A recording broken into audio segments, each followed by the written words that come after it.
నమస్తే, welcome to our news. దేశంలో అన్ని ప్రాంతీయ పార్టీలను సర్వనాశనం చేసి జాతీయ పార్టీలను కూడా లేకుండా చేసి విపక్ష ముక్త భారతదేశం స్థాపించాలని కళ్ళగంటున్నది బీజేపీ. అందుకు తగ్గ వ్యూహాలు అనుసరిస్తున్నది. రకరకాల పద్ధతుల్లో తన స్నేహితులైన పార్టీలను కూడా సర్వనాశనం చేస్తున్నది. అట్లా చాలా రాష్ట్రాలు చేశాయి. ఇప్పుడు బెంగాల్లో తన విశ్వరూపం చూపిస్తున్నది. బెంగాల్లో ఎట్లా గెలిచిందో మనకు తెలుసు. దొంగ ఓట్లతో, ఓటు చోరీ అనేది చాలా ప్రచారం జరిగింది. దొంగ ఓట్లతో గెలిచింది, దౌర్జన్యంగా గెలిచింది, తనకు ఓట్లేని వాళ్ళని ఓట్లు తీసేసి గెలిచింది, హింస చేసి గెలిచింది. తమకు అనుకూలంగా సిఆర్పి పారామిలిటరీ బలగాలను దించి ఇతరులను భయపెట్టి మరీ గెలిచింది. గెలిచిన తర్వాత అక్కడితో ఆగుతుందా? అమిత్ షా ఆపరేషన్ గెలవక ముందు నుంచి ప్రారంభమైంది. ఇప్పుడు ఒకవైపు దేశం తీవ్రమైన ఆర్థిక సంక్షోభంలో ఇరుక్కుపోయి, ఆయిల్ సంక్షోభంలో ఇరుక్కొని బంగారం అమ్ముకున్నారు అని వార్తలు ప్రచారం అవుతున్న ఈ సందర్భంలో ఇవేమీ పట్టని ఈ దేశ హోంమంత్రి అమిత్ షా బెంగాల్లో ఆపరేషన్ షురూ చేశాడు. 80 మంది టీఎంసీ సభ్యులు గెలిచారు. 2700 మంది బీజేపీ గెలిచింది. బీజేపీకి బలం ఉంది, ఫుల్ మెజార్టీ ఉంది. అయినా బీజేపీ 80 మంది గెలిచిన టీఎంసీ నుంచి దాదాపు 58 నుంచి 60 మందిని చీల్చింది. మమతా బెనర్జీకి వ్యతిరేకంగా దాదాపు 60 మంది ఎమ్మెల్యేలు వేరే కుంపటి పెట్టారు. ఇప్పుడు మాదే అసలైన టీఎంసీ అని మాట్లాడుతున్నారు వాళ్ళు. రితబతా బెనర్జీ నాయకత్వంలో ఈ మొత్తం వ్యవహారం నడుస్తుంది. ఇతను గతంలో 2018లో అంతకుముందు సిపిఎంలో ఉండే, సిపిఎం నుంచి టీఎంసీలోకి వచ్చాడు. టీఎంసీ నుంచి ఇప్పుడు బీజేపీలో చేరడం కాకుండా మాదే అసలైన టీఎంసీ అని చీలిక వర్గం ఇది. ఇప్పుడు ఈ అసలైన టీఎంసీ అనేవాళ్ళు ఎవరి సాయంతో చేస్తున్నది? బీజేపీ సహకారంతో చేస్తున్నారు. కొంతమంది ఎమ్మెల్యేలు ముఖ్యమంత్రి సువేంద్ర అధికారి ఏర్పాటు చేసిన అడ్మినిస్ట్రేటివ్ మీటింగుల్లో కూడా పాల్గొంటున్నారు. అంటే వీళ్ళు వెనకాతల ఎవరు ఉన్నారనేది అర్థమవుతుంది. అమిత్ షా ప్లాన్తో చేస్తున్న చీలిక ఇది. ఆల్రెడీ ఈ చీలిక వర్గం తమ నాయకుడుగా రితబతా బెనర్జీని ఎన్నుకున్నారు. దీన్ని అసెంబ్లీ స్పీకర్ రవీంద్ర బోస్ అంగీకరించాడు. ఎంత స్పీడ్గా జరిగిపోతున్నాయి చూడండి. ఒక్క రోజులోనే వ్యవహారాలన్నీ టర్న్ తీసుకుంది. స్పీకర్ ఆల్రెడీ ఒప్పుకున్నాడు. ఈయన రితబతా టీఎంసీ వర్గం ఆయనదే అని, ఆయనే అసలైన టీఎంసీ అని, ఆయన వర్గమే అసలైన టీఎంసీ అని 60 మందితో చీలి స్పీకర్కు తమ పత్రాలు అందిస్తే స్పీకర్ వెంటనే ఒప్పుకున్నాడు. అన్నీ జరిగిపోయాయి ఆగమేఘాలమే. ఇప్పుడు మమతా బెనర్జీ కొంతమందిని బహిష్కరించింది, అన్ని కమిటీలను రద్దు చేసింది. ఏం చేసినా జరగబోయేది మాత్రం మెజారిటీ ఎమ్మెల్యేలు టీఎంసీతో మమతా బెనర్జీతో లేరు. ఇందులో చాలామంది మీద ఈడీ, సిబిఐ కేసులు ఉన్నాయి. కాబట్టి బీజేపీ తన గుప్పెట్లో వీళ్ళందరినీ పెట్టుకుంది. వీళ్ళందరినీ చీల్చి, మమతా బెనర్జీకి వ్యతిరేకంగా చీల్చి బీజేపీలో చేర్చుకోకుండా ఇంకొక వర్గంగా ఉంచింది. రేపో మాపో వీళ్ళందరూ బీజేపీలో చేరుతారు. బెంగాల్లో టీఎంసీ అనేది లేకుండా చేయడం అనేది ప్రస్తుత లక్ష్యం. బెంగాల్లో టీఎంసీ కాదు, భారతదేశంలో ఇంకొక పార్టీ ఉండకూడదు అనేది బీజేపీ లక్ష్యం. ఒకే పార్టీ, ఒకే దేశం, ఒకే జెండా, ఒకే మతం, ఒకే కులం అనేది ఎందుకో ఉండదు. మరి ఇట్లా అన్నీ ఒకటే, ఒకే ఎన్నిక, అన్నీ ఒకటే. ఆ ఒక్కటి బీజేపీయే కావాలి, వాళ్ళని నడిపించే ఆర్ఎస్ఎస్ఏ కావాలి. ఈ మూక ప్రభుత్వమే భారతదేశంలో ఉండాలి. దౌర్జన్యపూరితమైన, హింసాయుతమైన ప్రభుత్వమే భారతదేశంలో ఉండాలి. వాళ్ళే పరిపాలించాలి. వాళ్ళ రాజ్యాంగమే ఉండాలి. ఈ రాజ్యాంగాన్ని రద్దు చేయబోతున్నారు, రద్దు చేస్తారు రేపో మాపో. 2047 వాళ్ళ టార్గెట్. మనుస్మృతిని రాజ్యాంగాన్ని తీసుకొస్తారు. అప్పుడు ఎలాగో వాళ్ళే అధికారంలో ఉంటారు. ఎప్పటికీ ఎల్లకాలం వాళ్ళే అధికారం. వాళ్ళని మార్చేది ఎన్నికలు ఉండవు, ఏమి ఉండని రాజ్యాన్ని తీసుకురాబోతున్నారు వాళ్ళు. దాంట్లో భాగంగానే భారతదేశంలో అన్ని పార్టీలను సర్వనాశనం చేయడం అనేది పనిగా పెట్టుకున్నారు. ఈ టీఎంసీ మమతా బెనర్జీ ట్వీట్ చేస్తున్నది. చాలామంది ఎమ్మెల్యేలను పోలీసుల ద్వారా బెదిరిస్తున్నారు, ఈడీ ద్వారా బెదిరిస్తున్నారు, సిబిఐ ద్వారా బెదిరిస్తున్నారు. బీజేపీ బెదిరించి వీళ్ళను మమతాకు దూరం చేస్తున్నారని మమతా బెనర్జీ ట్వీట్ చేస్తున్నారు. బీజేపీ ఇలా చేయడం అనేది దానికి కొత్త కాదు.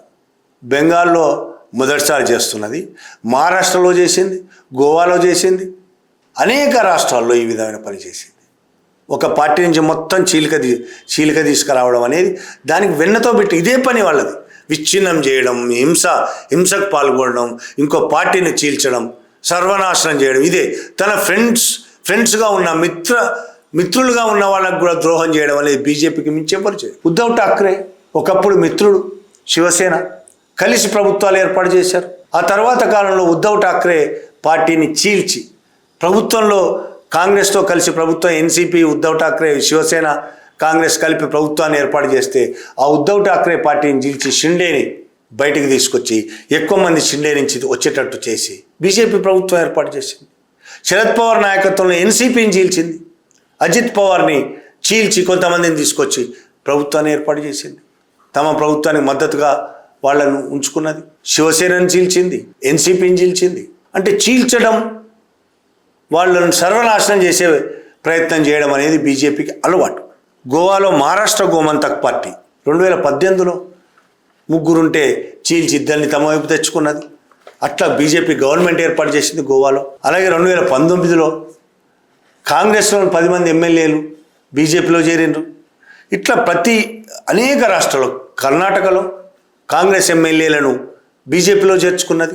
అన్ని రాష్ట్రాల్లో ఈ రాష్ట్రం వారీగా లిస్టు చదువుకుంటూ పోతే చాలా పెద్దది. ఇంతకుముందు కూడా ఈ విషయం చాలాసార్లు మాట్లాడాం. భారతదేశంలో ప్రతి రాష్ట్రంలో తనకు బలం లేని రాష్ట్రాల్లో ఇతర పార్టీలను చీల్చడానికి అది ఉపయోగించే పని ఈడీలు, సిబిఐలు.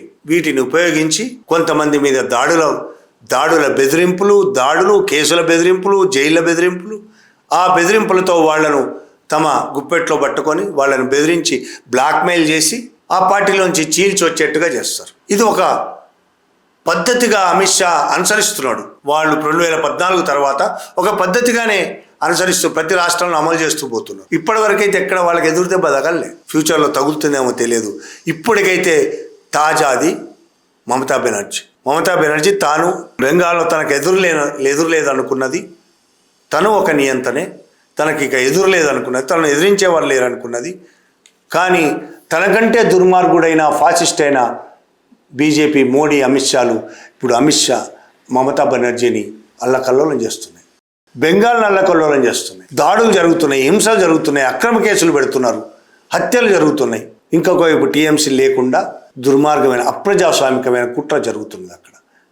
నిజంగానే 80 మందిలో 60 మంది పోతే ఉన్నది 20 మంది. వాళ్ళు కూడా ఎంతకాలం ఉంటారో ఉండరో, వాళ్ళ మీద ఎన్ని కేసులు పెట్టి జైలుకు పంపుతారో తెలియదు. బీజేపీకి అలవాటు కాబట్టి. ఇట్లా ఒకవైపు మమతా బెనర్జీ ఇండియా కూటమిలో మరింత స్ట్రాంగ్గా పనిచేయాలని అనుకుంటున్న సమయంలో రాహుల్ గాంధీ, మమత మాట్లాడుకుంటూ మరింత స్ట్రాంగ్గా, గతంలో అంత మంచి రిలేషన్స్ లేవు ఇద్దరి మధ్య ఉన్నప్పటికీ, ఇండియా కూటమిలో ఉన్నప్పటికీ మంచి రిలేషన్స్ లేవు కాంగ్రెస్కి మమతాకు. ఇప్పుడు ఆ రిలేషన్స్ ఏర్పడుతూ ఇండియా కూటమి మరింత బలోపేతం చేయాలని అనుకుంటున్న సమయంలో అసలు మమతానే బలహీనం చేయడం ఇలా అనేది అమిత్ షా చేసిన ప్లాను మమతా బెనర్జీని ఆ విధంగా బలహీనపరిచారు. నిజంగానే మమతా బెనర్జీ బలహీనపడిపోయిందా? ఎమ్మెల్యేలందరూ పోతే ప్రజలందరూ, ఆమెకు సపోర్ట్ చేసిన ప్రజలందరూ, ఆ టీఎంసీకి సపోర్ట్ చేసిన వాళ్ళందరూ టీఎంసీకి దూరం అయ్యారా లేదా ఇప్పటికైతే తెలియదు. పోనీ 5 ఏళ్ల తర్వాత మళ్ళీ ఎలక్షన్లో తెలుస్తుందా? తెలియకపోవచ్చు. ఎందుకంటే ఎలక్షన్లో ఓట్లు వేసేది ప్రజలు కాదు. బీజేపీ ఎవరి ఓట్లు వేయాలో ఎవరు ఓట్లు వేయొద్దో బీజేపీ నిర్ణయిస్తుంది. కాబట్టి మళ్ళీ బీజేపీయే గెలుస్తుంది. బెంగాల్లోనే కాదు, అన్ని రాష్ట్రాల్లో అదే పని జరుగుతుంది. ఒకవైపు పార్టీలను బలహీనం చేయడం, పార్టీలు లేకుండా చేయడం, ఇంకొక వైపు తమకిష్టమైన వాళ్లే ఓట్లు వేసే విధంగా తమకు ఓట్లేని వాళ్ళందరినీ ఓటర్ లిస్టులో తీసేసే ప్రయత్నాలు జరగడం, ఇంకొక వైపు తమకు వ్యతిరేకంగా గెలిచిన వాళ్లపైన ఈడీలు, సిబిఐలతో దాడులు చేయించి బ్లాక్మెయిల్ చేస్తూ తమ వైపు లాక్కోవడం, ఇట్లా అనేక పద్ధతుల ద్వారా భారతదేశంలో తమ బలాన్ని మరింత అక్రమ పద్ధతుల్లో పెంచుకోవడానికి బీజేపీ ప్రయత్నం చేస్తున్నది. అందులో తాజా ప్రయత్నం Bengal. Thank you very much.